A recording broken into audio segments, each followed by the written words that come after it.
You're on. Hello, my name is Tyler Government. Sorry about that. My name is Tyler Government. I'm going to be speaking to you guys about being a financial advisor today at Morgan Stanley. I'm also a part of the South Florida Association for Financial Professionals to educate you guys on what we do here and how we get paid and compensated. All right. So what is a financial advisor? A lot of people ask that question. So a financial advisor provides advice to clients on investments, meaning stocks and bonds, mutual funds, insurance companies, mortgages, college savings, estate plannings, taxes, and retirement to help individuals manage their finance, and we get paid accordingly either from fees or compensation according to that. So financial advisors, they have a few duties to their clients. Let's start with goals. So your clients obviously have goals and objectives they want to reach for hiring us, and some of those goals we're going to discuss in person and kind of explain what their goal is and how to get there. We're going to explain the financial services we provide to them, to potential clients and our current clients as well. We're going to educate them. We're going to educate our clients and answer any questions they have about our investments that we're making for them. And if they have any questions or concerns, they're going to ask us right then and there.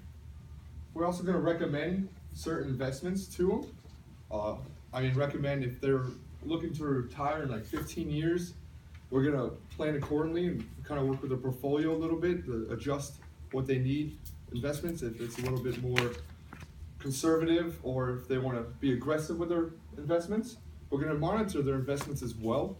We're going to adjust accordingly. Like I said earlier, like if it's 15 years to retirement, we're going to adjust and monitor their investments and portfolio. And then we're going to do a lot of research for them. Depending on what they want to do, if they want to invest overseas, they want to invest domestically, we're going to research and find the best solutions for their strategy. All right, so there are a few requirements in education to become a financial advisor. Let's start with the degree. You don't necessarily need a finance degree to become a financial advisor. It does help because you know all the lingo and vocabulary and how it works, but you can also have a degree in economics or accounting. FINRA. So FINRA stands for Financial Industry Regulatory Authority, and there's 2 exams you have to take to become a financial advisor. One of them is the Series 7. The Series 7 exam is going to test you on your knowledge of general securities representative, meaning sales of corporate securities or stocks, municipal securities, investment companies, variable annuities and options, as well as government securities. We also have to be registered with the SEC.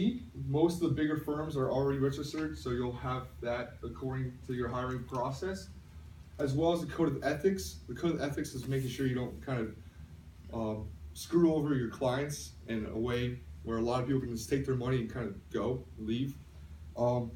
So there's also important skills that you're going to need to become a financial advisor. All right, the first one's analytical.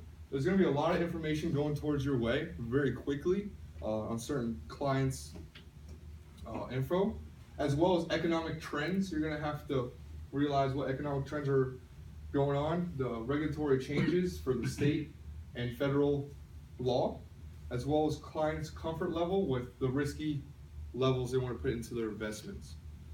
Interpersonal, you're going to have to be very interpersonal with your clients because they have to trust you with the money they're giving you. Someone's giving you $100,000, you're going to have to trust them a little bit, right? So we're going to have some trust developed in the interpersonal skill you have, as well as respond to any questions or concerns they have with their investments. As you definitely need math skill for this. You're looking at numbers 8 hours a day, 8 to 10 hours a day. You're also going to have to expand, you're going to have to either calculate the amount they can increase on their initial investment or decrease. Then we also have the sales. So majority of this job for the first 3 to 5 years, you're going to build your client book up.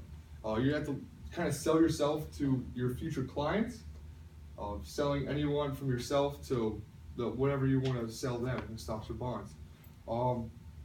Be very convincing and persistent with sales. And last but not least, you have to speak to your clients, interact with your clients every single day, explain complex financial concepts to them and make sure they understand. So if you're explaining kind of what they want to do for retirement, explain what it is and kind of speak to them a little bit and in terms they understand as well. So the experience needed for the job is on-the-job trained most of the time. You're not going to have experience right out of college as a financial advisor. You're going to be working under a senior advisor for probably a year or more, depending on how well you catch on. And advancement. You can either get a master's degree for a higher placement on the board. You can be a kind of like a manager looking over other people's portfolios, or you can get certain certifications like the CFP, Certified Financial Planner. Passing those certifications will help you advance in your career. All right, so this is a full-time position. Full-time position is 40 hours. 3 out of 10 work more than full-time. In my opinion, those 3 out of 10 are probably the first few years out of this financial career, making sure they have their phone calls from 8 hours a day, building their client book up. So they're really building clients, and they're going to travel kind of a bit to expand their client book. Obviously, when you're later on, you're 20, 25 years in, you're not going to have to make phone calls all day. You already have your client book set and ready. This is more the less stressful job as well, financial advising.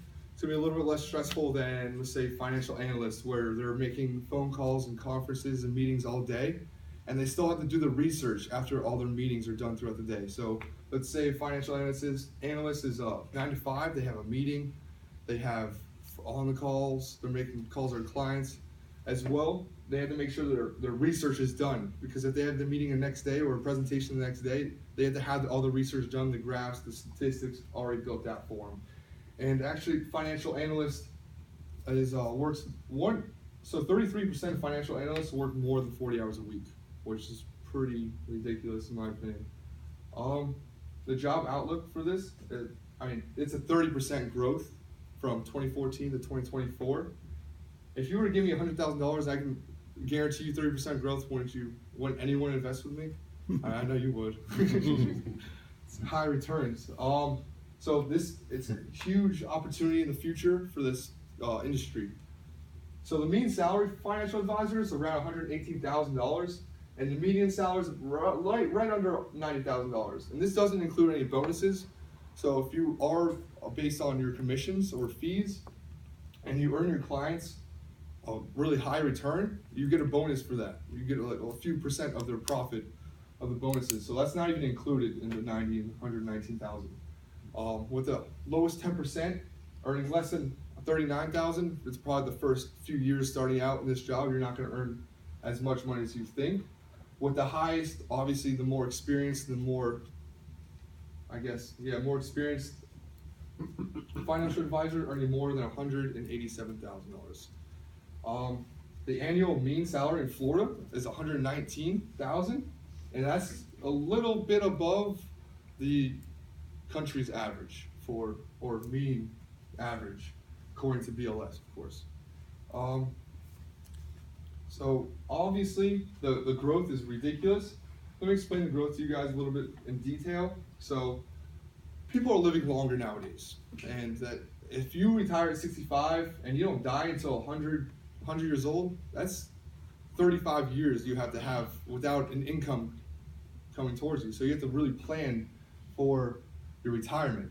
And a lot of companies used to have pension funds, so it was dispersed throughout time. They really had to invest individually, but now there's 401k plans where individuals are going to have to plan a little bit accordingly to their retirement and how long they think their lifespan is going to reach out. I know it's a little weird to talk about when you're going to die and plan for retirement that way, but that's reality. So why become a financial advisor? The job growth is great. 30%, that's way above average for the industry. The industry is about 7 to 10%, so that's almost triple the job growth. The money's there, not at first, but after 3 to 5 years, you're gonna have your clients ready for you, and the money's gonna come after the 5-year span of you building your book up. And the job satisfaction. It's a very satisfying job to help people with retirement or college planning or children, or whatever they have, it's satisfying to help people with their finances. And I can answer any questions at this time if you'd like. Any questions? Yes, sir. What is the to become a financial advisor? What is like an entry level job that I can take? This is actually an entry level job, financial advising. You're going to be working under a senior advisor to kind of get the hang of what you do on a day-to-day basis. So this is obviously not going to start making phone calls the first day. You're going to be kind of working under someone, and they're going to show you the ropes on what they do on a day-to-day basis. And once they kind of have a feel for you and you have an understanding of what it is and what they do, then you'll be on your own after like a year and a half of working under a senior advisor. Thank you. My pleasure. Any other questions? All right, thank you.